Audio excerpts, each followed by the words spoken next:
شکریہ. فرمائیے. ضرور یہ سوال شوال کے روزوں کے متعلق ہے. سوال کے دو حصے ہیں. پانی کا. ہاں جی. سوال کا پہلا حصہ یہ ہے کہ یہ شوال کے جو روزے رکھنے ہوتے ہیں 6، یہ اسی 6 دنوں پہ رکھنے چاہیے جو عید کے فوراً بعد آتے ہیں، یا شوال کے کسی بھی 6 دنوں میں؟ عید کا ناغا پھر 6.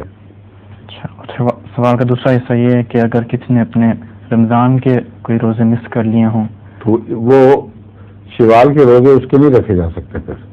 اچھا، رکھ نہیں سکتا. یہ نفلی ہیں، وہ پہلے اپنے وہ پورے کرے، وہ رمضان کے کھاتے میں جائیں گے، پھر شوال کے کھاتے میں نہیں جا سکتے.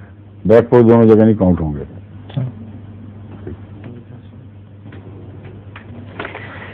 ظہور مہدی آخر زمان